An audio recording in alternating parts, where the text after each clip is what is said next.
Hello everyone and welcome to Knowing Me intro pre-work part 3. So in this session we'll be looking at why. We've looked at the where, the when, and now the why. Why would it be important for us to get to know ourselves? Why would I want to get to know myself? Like, sounds a little bit scary. Not at all. It's definitely something we want to do, and everyone I would love everyone to do a little bit more of. It would be great. All the benefits. So what would it give you? What would it give you to know yourself better? Got some questions. How would it help you? Contemplate. What do you think? How could it help you? I'll expand in a minute. How could it improve your life to know yourself better? So we've talked about our values, our feelings, our triggers, communicating our needs, understanding our needs, our wants. What do we want? What do we like? What don't we like? What do we want? What don't we want? All of these things. Understanding this about ourselves is really, really big. I know it sounds super simple, right? But I had no idea for quite a while there. I was so very disconnected from what I wanted, from where I wanted to be, from how I wanted things to be, and how society tells us things have to be, or should be, or whatever. It doesn't have to be a certain way, and just because things have always been done a certain way does not mean that is the way that things must always be done. Just because this is the norm doesn't mean that that's the way it should be or has to be, or that it's the best way or the only way. No way. There are so many ways of doing anything and everything, and we get to choose. It gets to be how we want it to be. Now, this is a theme that I'm loving following through on and saying, and a message that's really important to me is that it gets to be how we want it to be, because we can let other people tell us how they think it should be, or how they think it has to be or needs to be, or the way they'd want it to be for them. And same with society. We can let society dictate to us what's normal and what's not, what's crazy and what's, call us all these names, whether it's a hippie or a whatever, any kind of name it is that's makes it sound like something we shouldn't be doing, or whatever it is. Crazy, we're whatever. No, actually we just want something different, and that's absolutely okay. We all want something at least a little bit different. So this one, I've still got notes over there, but I don't feel like I need them tonight at all. I could talk about this one quite a bit. Why? What are the benefits for us getting to know ourselves? That's what we're covering tonight.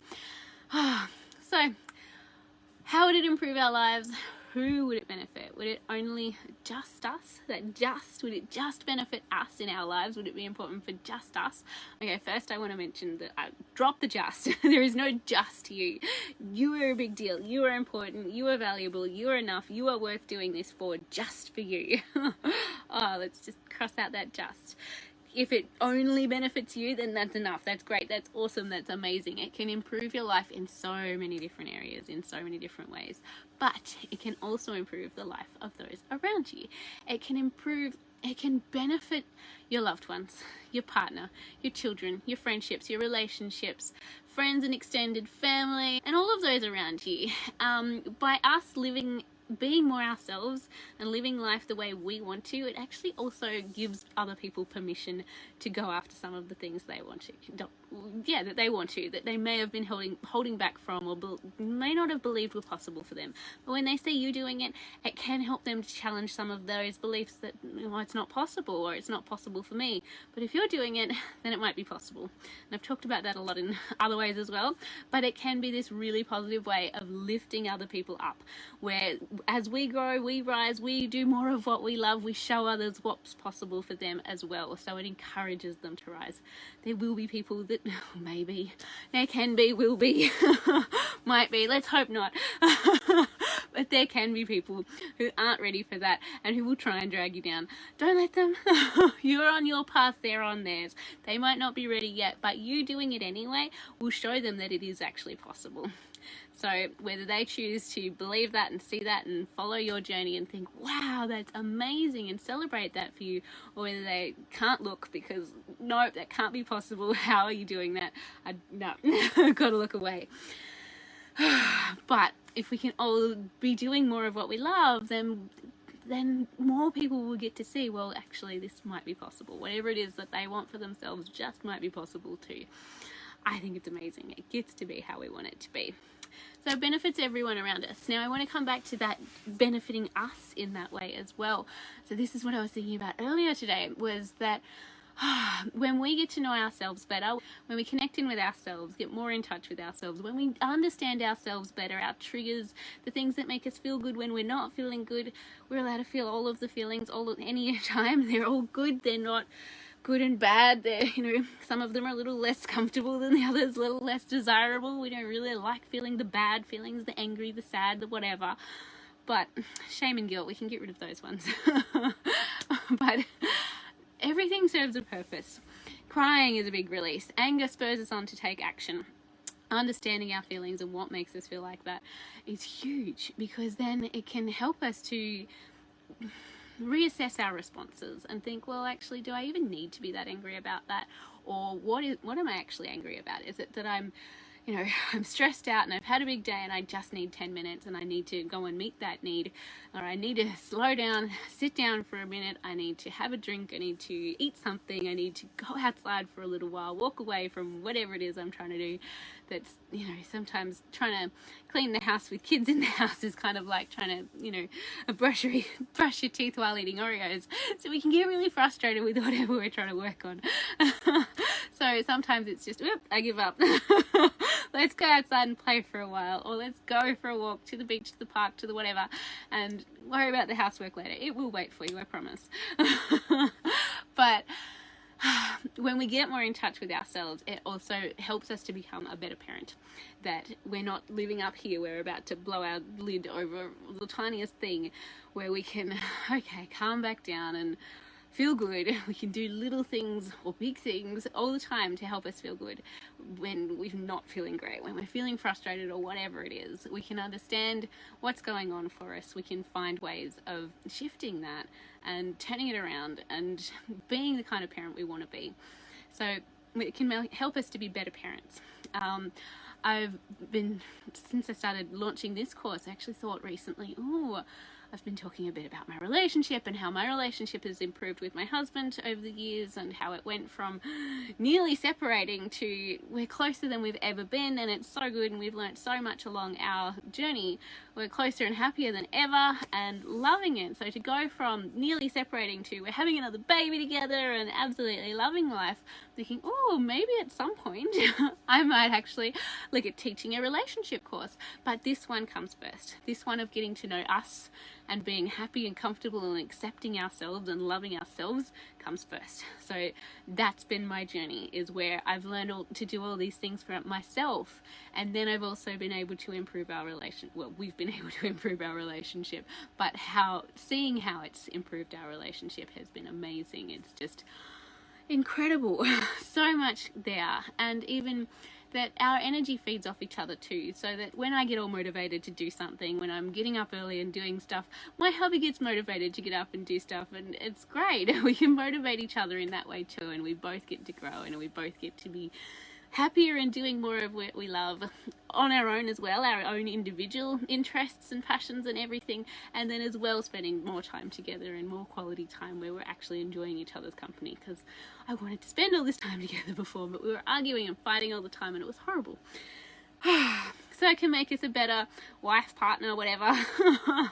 It can make us a better parent, better friend. We can communicate our needs better. We can understand what's going on. We can sort of learn to listen better. We can learn to hold space. When we learn how to accept and deal with our own feelings, it helps us to be able to hold space for other people's feelings, and to see that when there's times where we just need to listen, where a friend just might just want us to listen. They might not need advice or fixing or saving or anything else.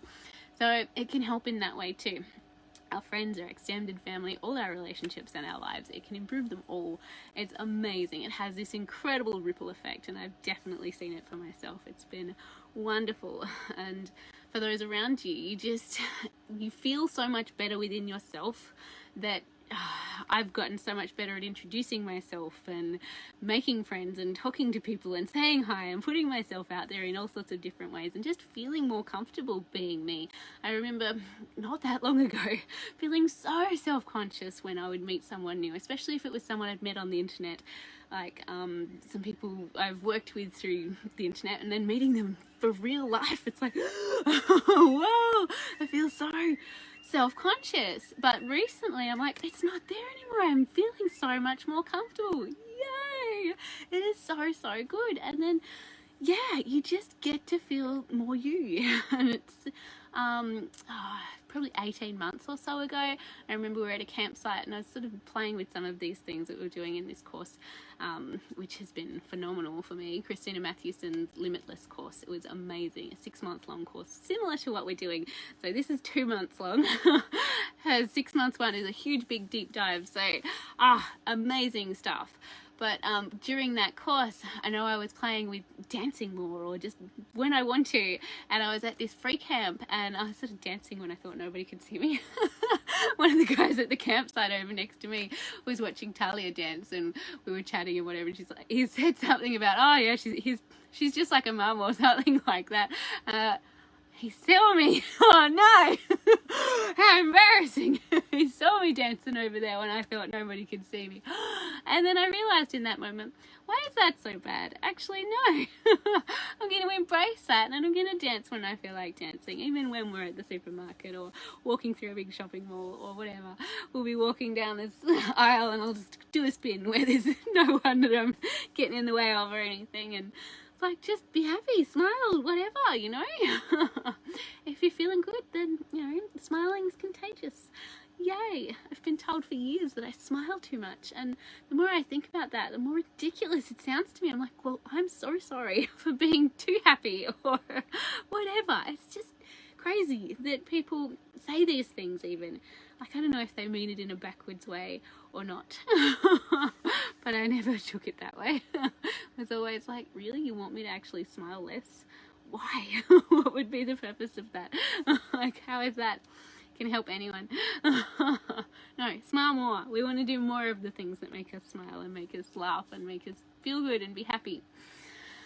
So when we lean more into being ourselves, it helps others to do the same, like I mentioned. When we can love, appreciate and accept ourselves for us just the way we are, not when we have this, when we've achieved that, when we're living this way, when we're living there, when we've bought the car or bought the house, or when we've moved, or when we've taken whatever step it is we need to take. We can absolutely want more, and we can have those goals and all of those things, but we can also appreciate exactly where we are and exactly how we are right now, and be grateful for how we are and that we're alive and that there is so much wonderful, amazing stuff around us that, yeah, that life has, and that yes, it can get better. It can keep on getting better and better, and it gets to be how we want it to be. But yeah, that I mentioned yesterday, 1 foot in gratitude, 1 foot in desire, and we just keep moving forward with that. So gratitude for where we are, for where we've come from. So I know I've had moments where I have not been a fan of me, but I can have some gratitude for past me, for getting me to where I am today. And then I can keep moving to where I want to be. I mean, I'm in a pretty good spot right now. I'm loving it. But, you know, there's always advances from there, you know. There's more from there. So we live in a caravan right now, but we're going to have a baby in October, and it's sort of like, well, what's that going to look like? What are we doing then? Where are we staying? How are we managing that? Well, we're figuring it out. We're working towards things around that. So it gets to be how you want it to be. I mean, we could totally keep living in the caravan and keep traveling full time, but do we want to? I want to pause somewhere for 3 to 6 months and enjoy that. So got to figure out where that is and what we're doing for that. Eventually looking at buying a property. So there's some stuff that goes into that, of course. So, you know, whatever it is that you want for your life and how you want it to be. You might be happy with how it is right now, but you just might want to feel better about yourself, about accepting your body for how it is, or your personality. I mean, one of my things currently still is that I talk too much. Well, I've got a lot to say. What was it? I was in the shops yesterday, and Talia has been looking for one of these little toy bunnies. So Talia is my 7-year-old, and she has this little tiny bunny. My mum bought her a gorgeous, what is this, Jellycat rabbit when she came back from China a couple of years ago, and she loved it. It was gorgeous. It's so soft and it's beautiful. And then when Emmett, my now 4-year-old, was still in my tummy, Talia and I bought him a little baby bunny, the same thing, just smaller, and then she claimed it. She loved it. So baby bunny has become her favorite toy ever, and she claimed it before he was even born. But she's been looking for another one, or an even smaller one, for months now. She's been asking and asking for one. I'm like, I don't know where to buy one. I don't know where to find them or what size they are. I would have ordered one online if I knew what size it was. Couldn't work that one out. So we've just been keeping our eye out for it. And I finally found them yesterday. I was like, oh, they only came in the day before. Oh, wow. But she was at the park with her dad while I was in the shops. And I messaged him the picture and said, show Talia. And she was so excited. She's like, oh, yay, bunnies. But they're the wrong colour. They're not the same colour as mine. No. I'm like, oh. Damn it. She's so hard to please is what I told myself. And I thought, oh, I caught myself right then and there and thought, no, she knows what she wants.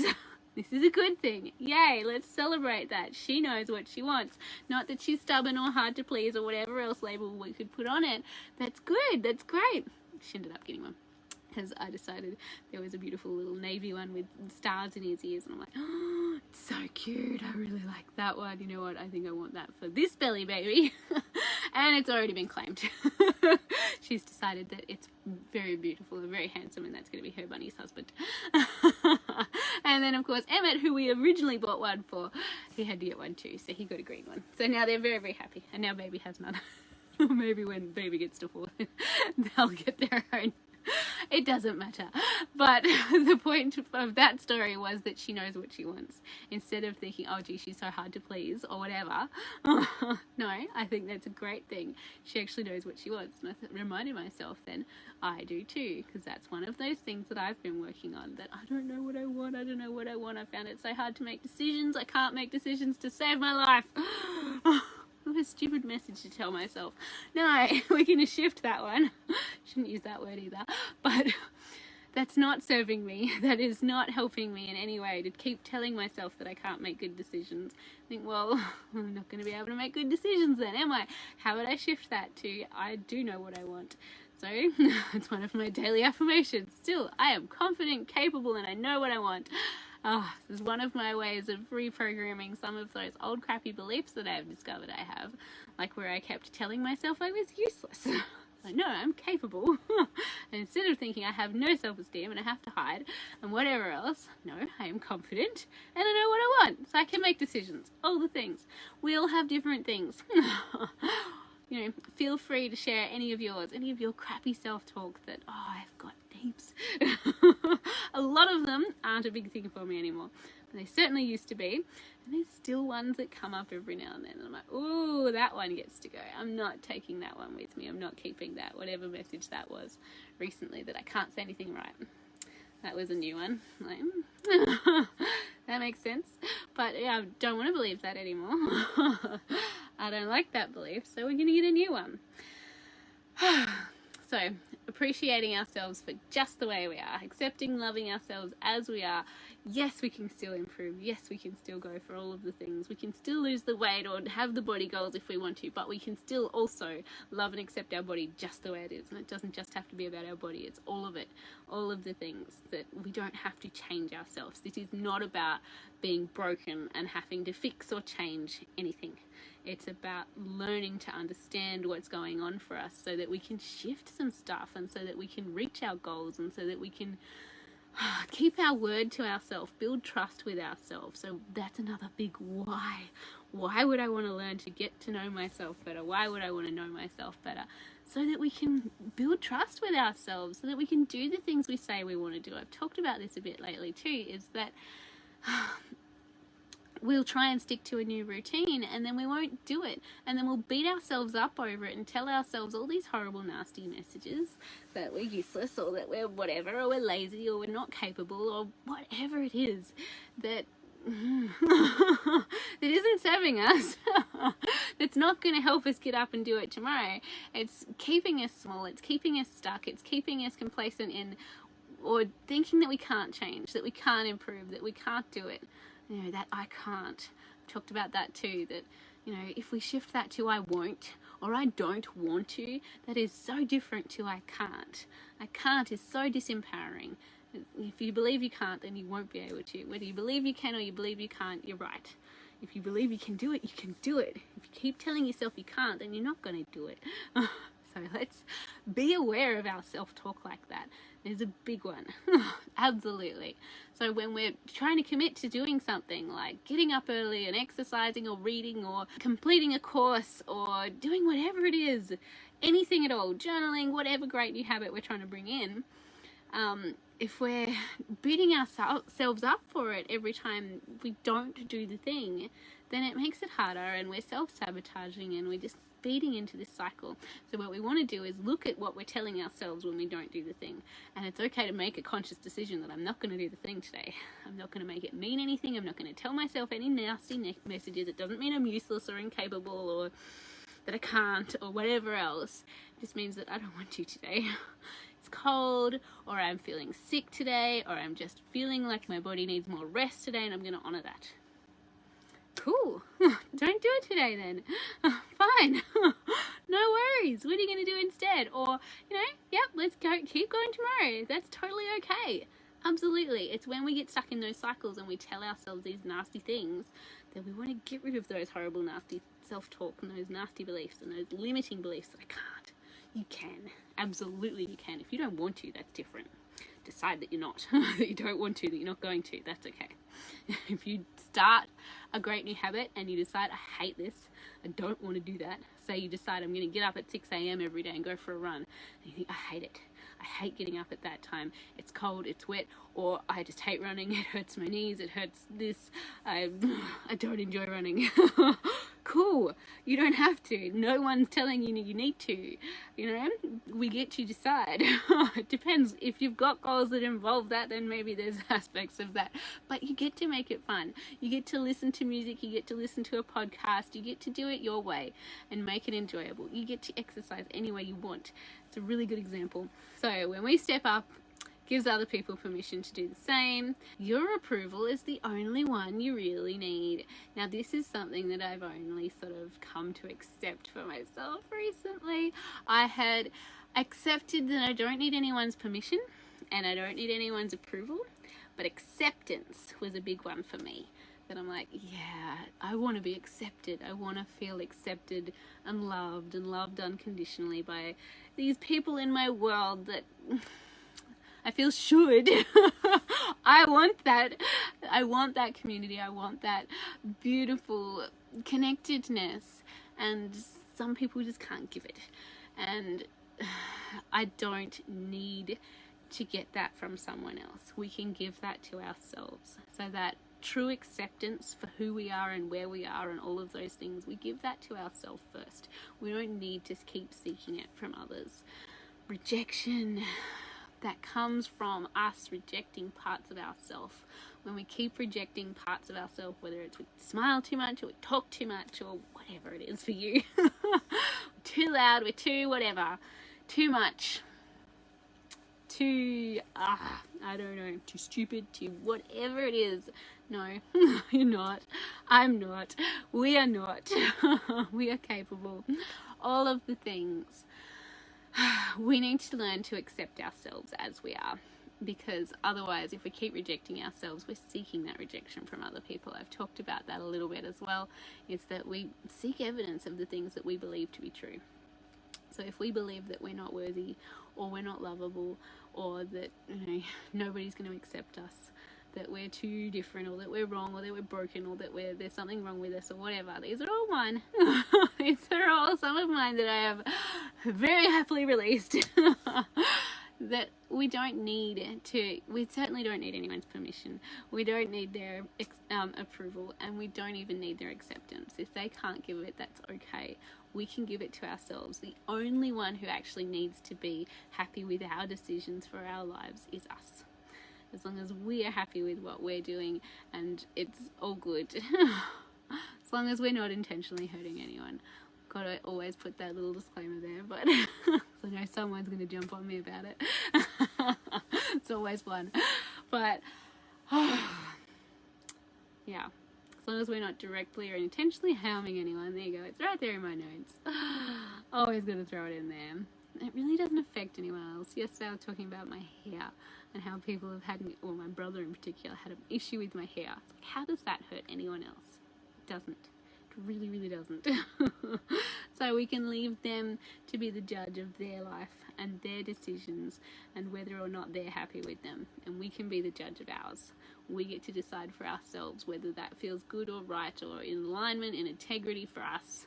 Whether we're like, yes, actually this fits with my values and this fits with what I want for my life. This fits with my morals and what I believe to be right or okay or what I want.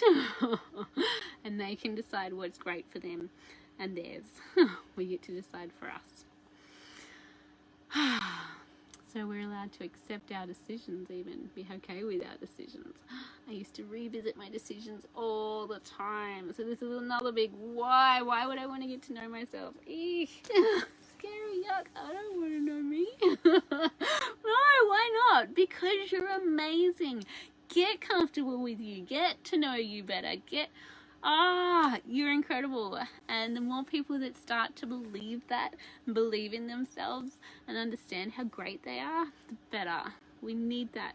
You don't have to be a cocky, I can't think of the word, overconfident. You're allowed to be confident. You're allowed to be comfortable being you. You're allowed to be comfortable in your skin. You're allowed to flaunt it, whatever. You don't have to be whatever, obnoxious, or whatever other labels we could put on it. Doesn't mean that. It just means you get to be comfortable being you, that you get to be happy being as you are and not thinking you have to be someone else or be a certain way. You get to be just you. And you get to find out who that is, because I really was a bit lost there. But I'm happy that I'm not anymore. I'm still learning stuff about myself all the time. I don't pretend to be perfect, and I don't think there's ever an end to this journey. You go as far as you want to along it. Very happily continuing to walk this path, because I can see how wonderful it is, and that there's always more levels and layers and more there and more improvements. Never going to be perfect, but I've talked about perfect too, that, you know, we're already perfect as we are.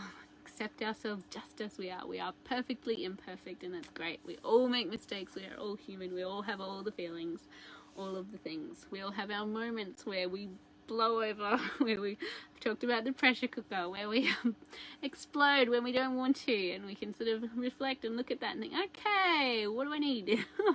What do I need right now? I need a minute, I need 10 minutes, I need a nap, I need a whatever it is. This is where I find the journal really, really helpful as well. I find journaling helpful for a lot of things, but a lot of different ways that we can get out of that fight or flight mode, get out of the boiling over flight, whatever it is.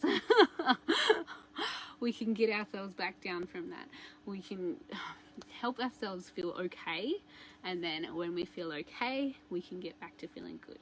Because a lot of us are walking around not feeling okay, let alone knowing how to feel good again.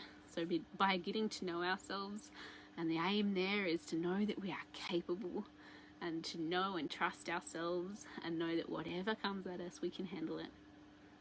And ultimately, we want to know, love, accept ourselves. That's it. How good would that be? I read some really great posts today. I think it's Shelley Robinson. I've only just started following her, but she's amazing. Loving her stuff. It's talking about like reparenting ourselves. And absolutely, that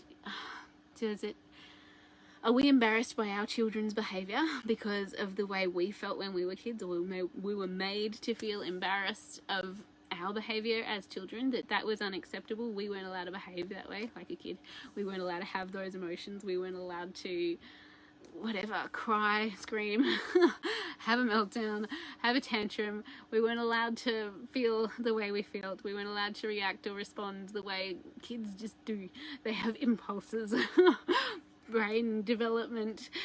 We're not at a point where we can control our impulses till at least 7 or 8, really, that sometimes these reactions just happen, and it doesn't mean that they're a bad kid or that they're naughty or anything else. So if we had some incidences happen when we were little where we were shamed or called names or made to feel really embarrassed or really not okay with having our feelings, now our responses, our reactions, it's different, the behavior is different. We're looking at the what's going on behind it, the feelings. There is always a reason for the behavior. We've got to look beyond the behavior and look at what's going on there. So if as kids things were shut down in us, then is that why when our kids then behave that way, that we're like, oh my gosh, it's so embarrassing, it's so whatever? Well, actually, does it need to be? Actually, could they just be having some big feelings? I can see you're feeling really frustrated there, mate. Okay, do you want to come and tell me about it, or we're going to calm down first? We're going to have a hug. We don't have to be shut out on our own to deal with these big scary feelings when we're little, and we need that co-regulation of a regulated adult, with an adult who's not blowing their lid, who's not having a meltdown or a tantrum of their own, an adult who is in control of their feelings, who is feeling okay and can handle that, can hold space for those feelings and be like, okay, I'm here, I'm not going to leave you alone, it's all right, I'm here to listen to your feelings and to you cry or to you rage if you need to, because we all have these feelings and it's okay, it's human. So coming back to my notes, our why. So this one's entitled The Why. Why would we want to know ourselves when we have a big enough why? We can do anything. And like, seriously, believe you can. You can. If you wouldn't want it, if you couldn't have it, you can. Whatever it is, you can do it. And if you have a big enough reason why you want to do it, and that could just be because I want to. And it can. That is a reason. That is a why. When you say I can't, when you realize, actually, it's not that I can't, it's that I don't want to, that's cool, that's fine. So when we decide that we want to do something, and it's because we really want to, or because we can't not, or because it's something that I feel I need or really want to do, it's something I want for myself or in my life, whatever it is. Like traveling, like whatever. Whatever it is for you. Might seem crazy to some people, but it's not. There are other people out there doing it, I promise. We're very rarely are the only ones. So, because I choose to, because I decide. When we decide, if we decide I'm just not doing it today, that is okay. When we just bail because we're going to feed into these negative beliefs and I can't and whatever, that's different. It's very different when we decide that we're not doing something or that we are doing something. When we just decide that we're doing it, it's happening. Very, very powerful stuff. It's amazing. Powerful things happen when we decide. When we decide to be unapologetic. I'm trying to read my notes and I'm getting a little tongue-tied. I'm not dealing with them tonight. When we decide to be unapologetically, authentically us. When we stop watering ourselves down. That was one for me. I'm too loud, I'm too excited, I'm too whatever, smiley, bubbly, whatever. Gee, I'm sorry, I'm so happy. Really? No, we can stop watering ourselves down. We're allowed to be us, we're allowed to be happy, we're allowed to be, we don't have to be happy all the time either. That's where those feelings are all okay. It's like Eeyore out of Pooh Bear. Nobody tries to change him. He's the way he is, and that's cool. I love that. And it's just, you know, we don't, if you're not bubbly and overexcited, I'll say overexcited, or excitable or energetic or loud, if you're quiet and calm and all of those beautiful things, then awesome. It's great. I need some calming influence in my life as well. I love hanging out with those people who are much calmer than I am. It's great. I also love hanging out with other people who are excitable and playful and energetic. It's probably why I love kids so much. But you're allowed to be you, whatever that is, whoever that is. Sometimes it's just learning who that is or getting back in touch with who that is, because they're still there. They've not gone anywhere, and they want to be sort of that inner child stuff. That old you is still there, And you will feel so much better when you stop shutting them out or shutting them down or suppressing them. When you bring back those elements that are just you. When we stop holding ourselves back and keeping ourselves small, the tall poppy syndrome. This is where I keep talking about those people who might not be supportive all of the way, but keep going. Don't let it stop you. We don't have to be or please someone else or something else when we start living by our own standards and our own values instead of someone else's. Instead of seeking the approval of someone else, when we're too scared to step on anyone's toes, who really benefits then? It's not us, not really them. I've talked about that one enough, I think. We show them that it's possible for them too. So we can release the guilt, the shame, the stories, the limiting beliefs, the crappy self-talk, the burden, and we can embrace being us. That's why we want to know ourselves better. So we can release all that stuff that we don't need to carry around anymore. It's heavy. It weighs us down. My shoulders get so tense. Less and less lately. Yay. I've noticed I was on a Zoom call. I think it was around when COVID really big hit here. And I noticed the whole time on that Zoom call, I was like this. I'm like, oh my God, relax. Bring those shoulders down away from your ears. Whoa. It's okay. We are safe. It's all good. It was a really beautiful, supportive group. It was amazing. It was hosted by Mama Manon. She's amazing. Absolutely gorgeous. So I want to ask you this question I've heard recently. I love it. I heard it from Christina Malthusson, and I've also heard it from Melanie and Leah. It's a really, really good one. Is what would it look like for you to live a life that you're proud of every day? I used to ask a question very, very similar that was happy with. So whatever resonates better for you. What would it look like for you to live a life that you are happy with or proud of every single day? Now, everyone's answer to this is going to be different, at least a little bit. What would be some of those elements in your day that would make you think at the end of the day, yeah, we had a really good day today? It doesn't have to be perfect. There's moments. But if there's a couple of things in there that you're like, you know what, we did this, we did that, I felt this, I experienced that, or whatever it was, what is it? For me, it's, yay, we went for a walk, or we played on the beach, or I was present, I played with my kids, I didn't just ignore them all day, because there are days where I get so wrapped up in what I'm doing that I'm like, and at the end of the day, I love to ask, we go around at dinner time and ask, what was your favorite thing today? And some days I'm like, I don't have a favorite thing today. Oh God, I don't have one. Quick, let's do something awesome. And it might be when I'm reading them their bedtime story. That's it. That's my favorite thing today. Yay, let's create something that I loved today, because I was so wrapped up in doing something else and so distracted that I don't have a favorite thing today. I think, oh no, we all want to have a favorite thing every day. So what would that be for you? What would be having some of those elements of your favorite things? It might just be one, or it might be lots and lots and lots of moments of favorite things. Some days we have so many it's hard to choose. I don't know what my favorite thing was today. I've got at least 5. And it's fun when each of us pick a different one. Like, yay, that one was your favorite. You really liked that, and we can flesh it out a bit more. It's awesome. Love it. And we're starting doing that stuff with our kids, where we're practicing gratitude in that way, and it's reflection, and it's amazing. So you're very welcome to take that one away and make that a part of your day with your family or your loved ones or your partner or your friend or your mum or whoever. What was your favorite thing today? It's a question that I like to ask myself too. And if we forget to do it at dinner time, we usually do it at bedtime. So that's pretty much me wrapped up for tonight. If you are ready to get to know yourself, we've had the where, when, and the whys. If you haven't caught the other 2 lives, please do feel free to go back and catch up whenever you want. So it'll be in all of the places. All these 3 lives will be staying there. I hope they have been valuable for you. There's lots and lots of prompts in there and questions like that we can come back to and ask ourselves. We can write them down and journal on them. The course itself, we will be exploring over 8 weeks. It'll be a group coaching call every week.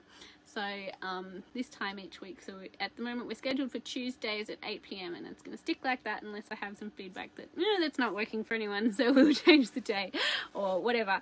So Tuesdays 8 p.m. it'll probably go for about 2 hours each week. You'll also get a one-on-one coaching call with me where we'll be looking at those core drivers. So seeing what your 2 main things are. So mine are connection and adventure. Yours might be certainty and security. It could be the complete opposite of mine. I love the uncertainty and the variety. We're all different, dead set. So yeah, that's pretty much how it all works. If you have any other questions about it, please do feel free to drop in. If you have anything that's come up for you and you want to chat about it, please also, that is very, very welcome. My inbox is open. You can message me anytime.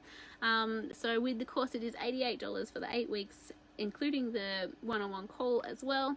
It'll only be a small intimate group, so you'll have a chance. So basically it'll run where I've got slides. We'll run it via Zoom, so I'll present some information and some things to think about, and then we'll also open up and chat about it, and if there's any questions, and then there will be opportunities to share and have a little bit of group coaching situation there, which I have found hugely beneficial. I've done 3, 4, 5 more courses that have run that way, and I've loved them.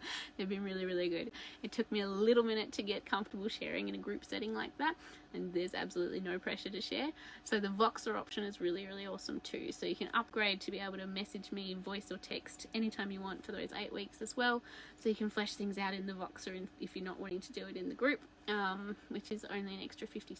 So $88 for the course, $144 for the Voxer support to go with the course, and there's payment plans available and all the things. So that's it. We start on the 15th of June, so we've still got a little bit of time before we start. The group is up and ready to welcome you in there, and yeah, so these are sort of the things to start thinking about beforehand. It'll be delving into feelings, values, even looking at the exercise stuff and how we want to move. We'll be playing with what we like, what we don't like. I haven't got my plan in front of me. There's half of it. We'll be looking at rebuilding trust in ourselves. Oh, our inner child. Oh, that's a big one. I really like that one. We'll be looking at the roles we play and the masks we wear. That is a really great one that helped me understand a lot for myself and for others around me as well. And our ideal day, which is one of my very favorite coaching tools, where we look at how we want our ideal day to be. So sort of when we're living our dream life after the holiday, after the sitting on the beach drinking cocktails all day, what do we want our dream life to look like? Like, where do we live? Who are we surrounded by? What conversations do we have? And we really sort of go deep on that, and we sort of start to get really clear about what we want. And yeah, when we get clearer about what we want, it's much easier for us to start working towards it, setting some goals, calling it in, and if you're into manifesting and all of those sorts of things, which I'm beginning to get into and understand and loving. I've been listening to The Secret. Finally, I don't know how I missed that boat. It's been out for like 12 years and I'm loving it. The law of attraction stuff. I've also been listening to Denise Duffield Thomas's audiobooks the last couple of weeks and loving her stuff too. So all of the things. So we'll be learning lots of things. We'll be looking at defining moments as well, which I've talked a little bit about as well. I don't know if I've talked so much about it in these lives, but they've been on my page a little bit. So defining moments, those moments in our past that sort of where we formed some of our beliefs, all those sorts of things. So that's what we'll be looking at and learning. And yeah, even by sort of talking about these things and looking at some memories and things, it starts to create some subconscious changes. So a big part of what we're sort of doing in coaching is bringing some conscious awareness to our subconscious beliefs so that we can change them, because 95% of what we do is subconscious. There's so much in our day that we're on autopilot on. Breathing. I'm not aware of my feet or my elbows right now. There's so much that we don't take in of every moment. So a lot of things our subconscious for us, and we're playing out these programs. Our brain is like a supercomputer that runs all these amazing programs that keeps us alive, keeps us functioning, and some of those programs are no longer serving us, like the ones where we tell ourselves really crappy things like we're stupid and useless and all those. We want to rewrite that program. Press reset on that one and flip that and rephrase it, or put it in a positive light, or choose to put it in another way. So instead of useless, I've shared that I'm capable, confident, and I know what I want. That's replacing 3 of my beliefs. That is my affirmation that I've stuck with for quite a while. Could probably get rid of that one now. But so that's replacing my useless, I have no confidence, and that I don't know what I want, or I can't make decisions. So it gets to be easy. It doesn't have to be hard, and it doesn't have to be painful. Emotions may come up, and we'll explore those too, and all of those things. I know for me, crying was a really, really hard one for me to get to. I now celebrate when I cry, and I'm like, oh my gosh, yay! I have feelings. They're in there somewhere. Because I bubble it all up, I laugh everything off, and so I've gotten a lot better of not laughing off the stuff that is not funny. It's a defense mechanism, so it's not only that. I just generally am bubbly most of the time, but you know, I didn't want to look at the harder stuff.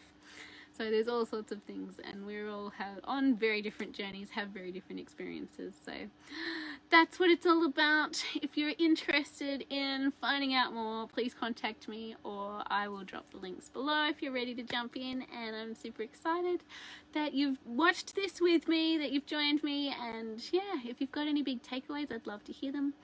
And I hope you are all super well, and I will see you again very soon. Thank you so much, everyone. Good night. Bye. Thanks so much for watching, everyone. And if you would like to continue the conversation, please come and find me over on Facebook under Jocelyn Louise. Or of course, don't forget to like and subscribe. If you have any questions, please do reach out, and I look forward to connecting with you soon. Thanks so much. Bye.